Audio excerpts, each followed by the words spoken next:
I want to return to the investigation into football abuse now. Just hearing from another former player on this. Former Premier League and Northern Ireland footballer Mark Williams has just waived his anonymity to say, "I've been watching events unfold during the last week and feel I can't just sit back and watch my former teammates suffer alone. I need to stand by their side. Their courage and bravery has inspired me to speak out about my own abuse at the hands of my former coach, Barry Bennell." Follows new claims that authorities were warned 3 years ago about paedophile coach Barry Bennell. David Lean was one of his earliest victims and says he was groomed, sexually assaulted and then ignored. He went to police to warn there could be hundreds more victims, but no one wanted to listen. He's now spoken publicly for the first time to our Paul Kelso. Football was everything to me. To the extent where my primary school teachers used to say that my brains were in my feet, and that's all I wanted to do. In 1979, David Lean was an 11-year-old with a football dream. Then he met Barry Bennell on a family holiday at Butlins. He was just a ball of energy, passion, enthusiasm, just incredibly skillful and fantastic sort of winning personality, infectious. He has waived his anonymity to speak for the first time about what happened and how he eventually brought Bennell to justice. The paedophile groomed him for 7 months, writing letters before persuading him to attend a coaching course where he would spend 2 nights at Bennell's house. All he wanted to do was be around me, tickling me, play fighting. He pinned me down in the front room a couple of times in a playful manner, not in an aggressive manner, and rubbed his bristle on my cheeks. On the first night, Bennell climbed into his bed and abused him. After football the next day, it happened again. I still remember the feeling now of him pressing up against me. David didn't tell his parents and thought he would never see his attacker again. But a month later, he came home from school to find Bennell in his home. I walked in, and as you walk in the front door on the right-hand side, a few yards into the house, there was the first room at the front of the house. And my mum was sat in the chair, the door was partially open. I could see my mum. And she said, come and see who's here.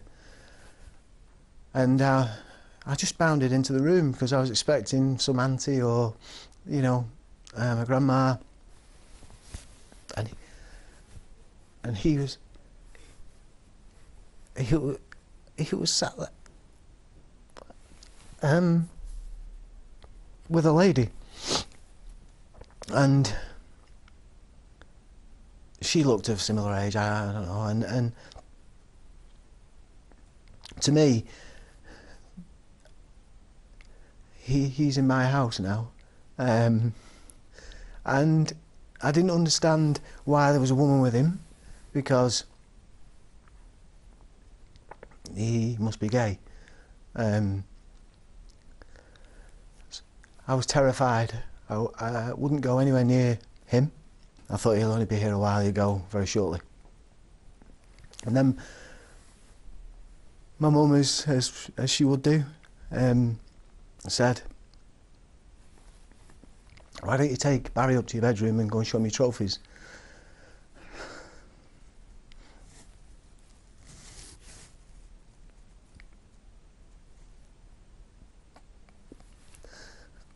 That was really, really hard. I went upstairs, showed him my trophies. I was very proud of my trophies, my trophy collection. And it's a normal thing for my mum to have said. But as I tried to get out of the room as fast as I could, he stood in the doorway, you know, not threatening, not just, I couldn't get out, and he just looked at me straight in the face and said, "Don't worry, I won't tell your mum what you did to me." For more than 30 years, David Lean told no one, even after a documentary about Bennell, who by that time had been convicted in the United States.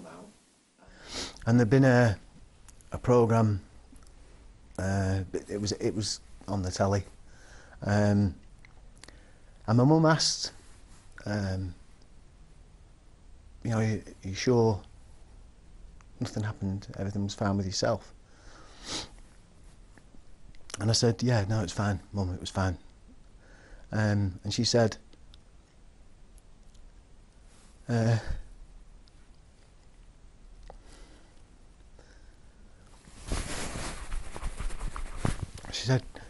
good, because she's not sure if she could have coped if anything had happened. To which I said, no, everything's fine. It's fine. Left the house. But from that second then, because I was getting to that stage in my life where maybe I wanted to think about coming forward. But my mum quashed that in one sentence. I was never coming forward ever while my mum was alive. But in 2013, after his mother died, he went to the police, only for the Crown Prosecution Service to say they would not prosecute. By this time I'd spoken to my brothers, my stepdad, my partner. For what? For what? Why have I done that? For some person to say that,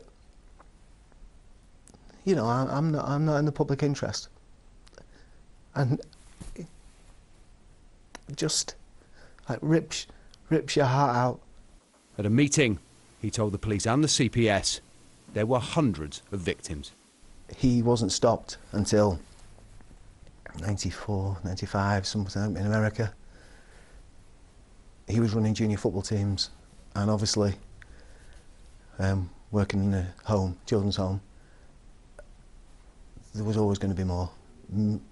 Many more. And I told them. I already told the police that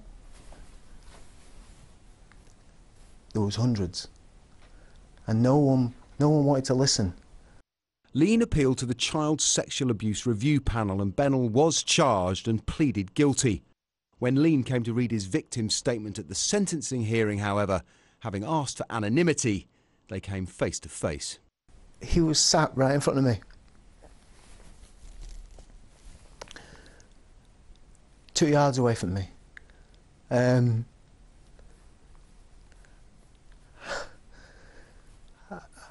was then told quickly to walk to a door to my left hand side and sit on the chair. Wait till I was called. And I sat there, and the only two people in that passageway were me and him. I'm very angry now. In that passageway, I'm a mixture of distraught and very angry. And then this door opened. A person looked at me straight in the face and said, "Mr. Jones." And I said, "No, that's not me."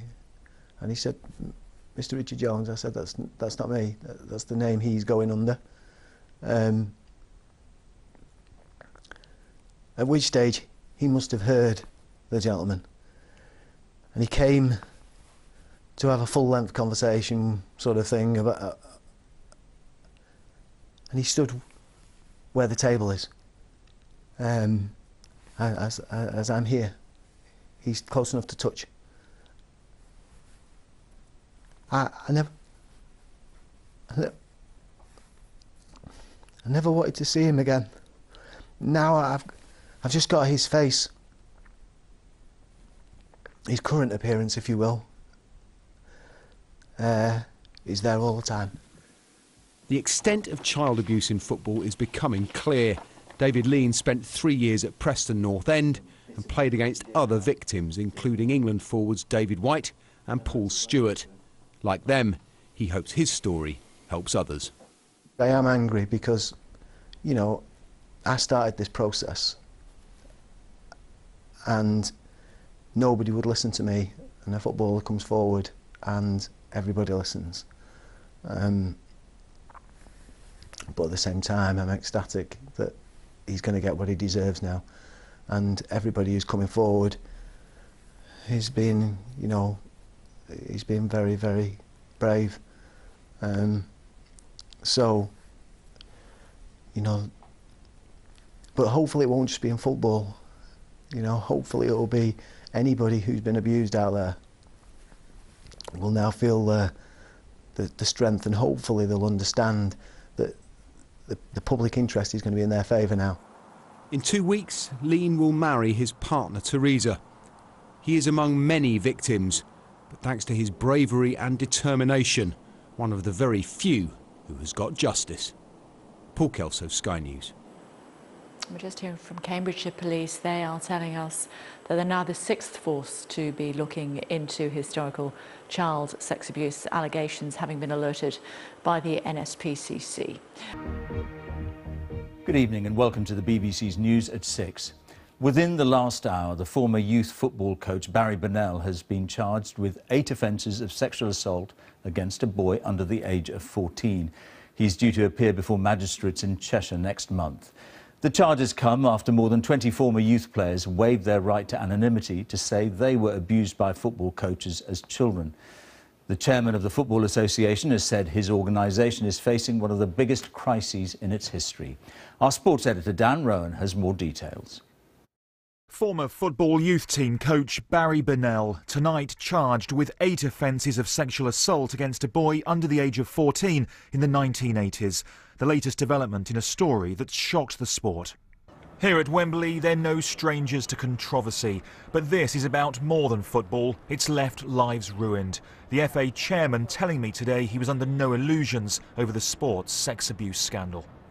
Could it be the biggest crisis the FA's ever faced? I think it's certainly the biggest one I can remember.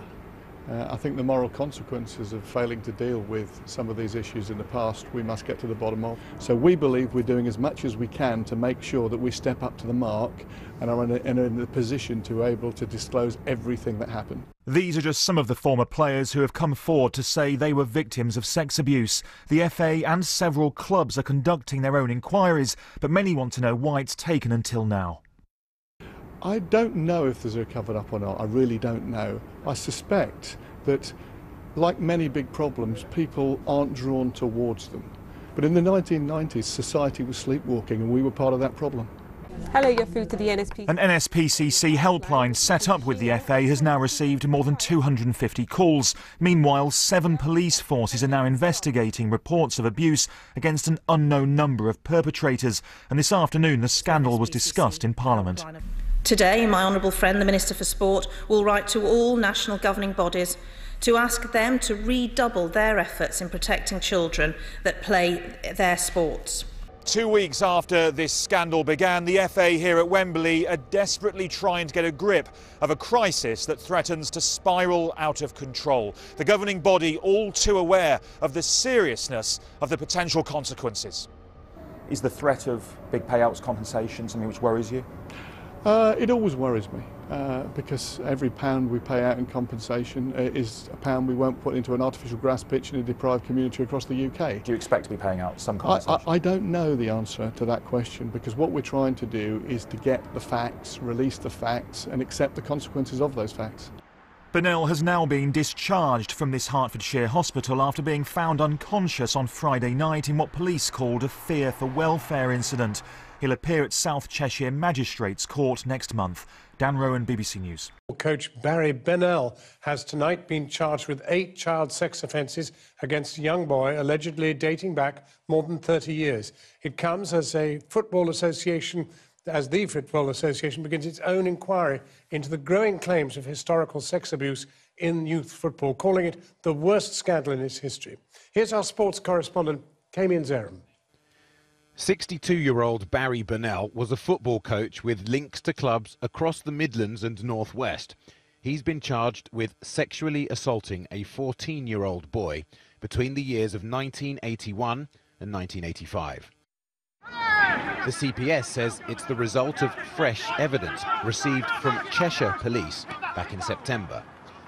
But all of football is under the microscope about this and other allegations of historic child sex abuse. It emerged today that a 7th police force has launched a separate investigation after new claims received only this weekend, this time in Cambridgeshire, as the FA insisted its inquiry would leave no stone unturned, chaired by an independent QC with experience of child protection. I think it's certainly the biggest one I can remember. I think the moral consequences of failing to deal with some of these issues in the past we must get to the bottom of. We've got an inquiry led by an external QC who will make sure we know the facts. While Parliament was told it's not just football, but other sports that might have been affected too. Today, my honourable friend, the Minister for Sport, will write to all national governing bodies to ask them to redouble their efforts in protecting children that play their sports. Barry Bennell will appear at South Cheshire Magistrates Court on December the 14th.